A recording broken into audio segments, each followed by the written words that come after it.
السلام عليكم ورحمة الله. اليوم إن شاء الله غادي نناقشوا واحد الموضوع مهم جدا لأي واحد عنده موقع إلكتروني، بغض النظر على النوع ديال الموقع الإلكتروني، واش معرض أعمال، واش صفحة هبوط، واش موقع ديال التجارة الإلكترونية. بغض النظر على الموقع اللي عندك، فتنظن أنه من المهم أنك تعرف على هذا الموضوع وتاخذ القرار ديالك. وهذا الموضوع كيتعلق بالذكاء الاصطناعي، وتحديدا بالروبوتات ديال الذكاء الاصطناعي.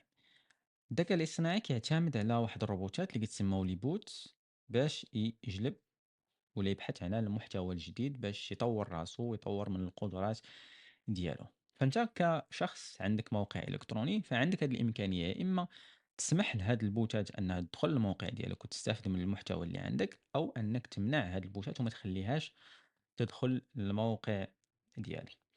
إلا مشينا مثلًا Cloudflare، إلا كنتِ بطبيعة الحال كدير الإدارة ديال الDNS وبالتالي الحماية ديال الموقع ديالك عن طريق الCloudflare، فCloudflare عنده واحد الميزة.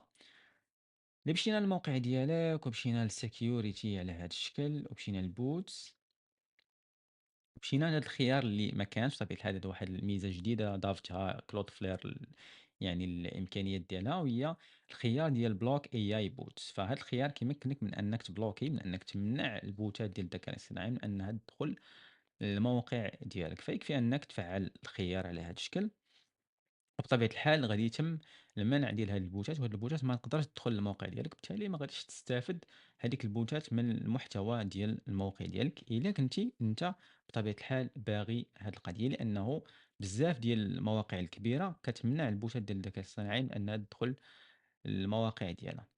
إلا مشينا هنا مثلًا، مشينا شفنا الlist ديال البوتات اللي غادي يتمنعوا، فغنلقاو بوتات تابعين لشركات كبيرة غادي تمنع إلا فعّلتي هذا الخيار في Cloudflare. مثلًا غنلقاو البوت ديال أمازون، ديال أبل، ديال ByteDance، ديال Anthropic، ديال DuckDuckGo، ديال جوجل، ديال OpenAI، ديال ميتا، ديال هواوي، واحد آخر ديال ByteDance اللي هو تابع لتيك توك.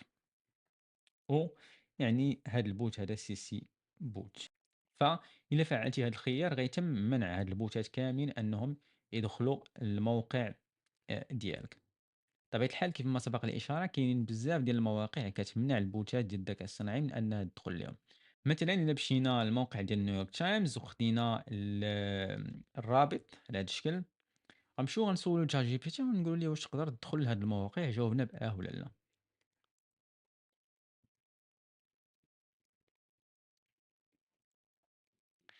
إذًا answer by yes or no. جاوبنا بآه ولا لا، نعطيوه الرابط. نو، ما يقدرش أنه يدخل لهذا الموقع. علاش؟ لأن الموقع ديال نيويورك تايمز كيمنع البوتات ديال الذكاء الصناعي من أنها تدخل للموقع ديالو. صحيفة كبيرة نيويورك تايمز معروفة بطبيعة الحال.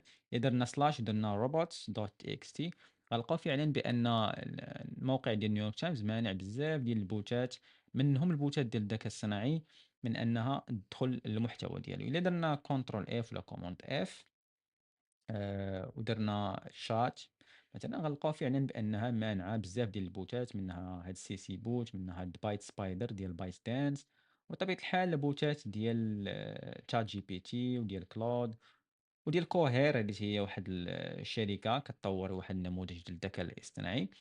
ف نيويورك تايمز مانعه الذكاء الاصطناعي، مانعه البوتات ديال الذكاء الاصطناعي من انها تدخل للموقع. بطبيعة الحال هنا النيويورك تايمز موضحة الأسباب. The New York Times company prohibited user include but are not limited to، يعني مجموعة ديال الأسباب ولا الأغراض اللي ممكن هاد البوتة تستافد من المحتوى ديال نيويورك تايمز. أنه مثلا ما يمكنش لك تصيفط واحد البوت اللي الهدف من أنك تصيفط هذا البوت هو development of any software machine learning artificial intelligence or large language model. ما يمكنش لك تصيفط البوتات ديالك، الا كنتي مثلا شركه ديال الذكاء الاصطناعي، ما يمكنش لك تصيفط البوتات ديالك للموقع ديال نيويورك تايمز باش تدرب هذيك البوتات او تدرب هذيك النماذج ديال الذكاء الاصطناعي ديالك بالمحتوى ديال نيويورك تايمز. علاش؟ من حقهم، اي موقع من حقه انه يمنع هاد البوتات. الا مشينا مثلا لويكيبيديا، نطرحوا نفس السؤال على تشات جي بي تي، نقولي مثلًا can you access this website answer by yes or no غنعطيوه الموقع ديال ويكيبيديا، غيقول لنا أنه yes. بالنسبة لChatGPT ولا البوت ديال ChatGPT لأنه هو اللي مكلّف بالجلب ديال هاد المعلومات، أنه كيقدر أنه يوصل للموقع ديال ويكيبيديا. علاش؟ شنو الفرق ما بين نيويورك تايمز وويكيبيديا؟ بطبيعة الحال نيويورك تايمز المقالات ديالو مملوكة لنيويورك تايمز ولا مملوكة للكتاب اللي كيكتبوا في النيويورك تايمز. بالنسبة لويكيبيديا هو يعني موسوعة عامة، يعني كيكتبوا فيها الناس يعني، والرخصة ديال المحتوى اللي كاينة في ويكيبيديا هي رخصة مفتوحة، يعني أي واحد يقدر يستافد منها ويعدلها ولا يتصرف فيها. بطبيعة الحال ما كاينش شي سبب يعني يخلي ويكيبيديا أنها تمنع البوتات ديال الذكاء الاصطناعي من أنها تدخل للموقع ديالها. فهنا الموضوع بالنسبة لك أنت ولا القرار بالنسبة لك أنت واش تمنع هاد البوتات ولا ما تمنعهاش. كاين عدة أسباب اللي يقدروا يرجحوا الخيار، يا إما تمنع يا إما تحبس. مثلًا إذا كان عندك واحد السيرفر عيان، كان عندك واحد السيرفر عيان ودرتي واحد المراقبة للترافيك اللي كيجي، ولقيتي بأن هاد البوتات ديال الذكاء الصناعي كيتسببوا في أن السيرفر ديالك يطيح بزاف، لقيتي بأن هاد البوتات كيصيفطوا يعني طلبات بزاف، وهاد الطلبات كتأثر على السيرفر ديالك، فهذا من الأسباب اللي يخليك مثلًا تمنع هاد البوتات. ولكن غادي تحرم راسك يعني من بزاف ديال الإمكانيات، أن مثلًا الموقع ديالك ما غيبقاش معروف يعني عند نماذج ديال الذكاء الاصطناعي، خصوصًا أن الناس الآن بداو كيبعّدوا يعني شيئًا فشيئًا بداو كيبعّدوا على محركات البحث وكيمشيو يسولوا الذكاء الاصطناعي.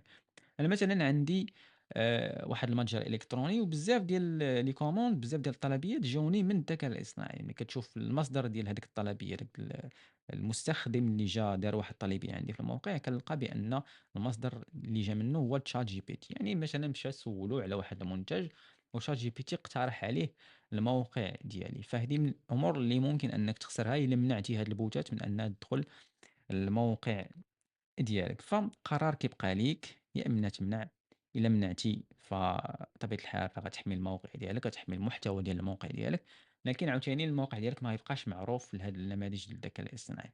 بطبيعة الحال كاينة طرق كثيرة باش تمنع، منها مثلًا الطريقة ديال robots.txt، ولكن هاد الطريقة ديال robots.txt خاص هاديك البوتات تحترم هاديك التعليمات، لأن إلا هاديك البوتات ما احترمتش هاديك التعليمات ممكن أنها تدخل، يعني ما عندها حتى شي مانع. ولكن إلا بغيتي تجبر هذيك البوتات ما تدخلش للموقع ديالك، فاستخدم يعني هاد الميزة اللي كاينة في Cloudflare، فهي صعبة، صعب أن هاد البوتات دير ليها bypass مثلًا وتدخل الموقع ديالك رغمًا عن الإجراءات اللي درتي. فكان هذا هو الشرح اللي كيتعلق يعني هاد البوتات، النماذج ديال الذكاء الاصطناعي، كيفاش أنت كمالك موقع تتعامل مع هاد البوتات. إذًا شكرًا لك.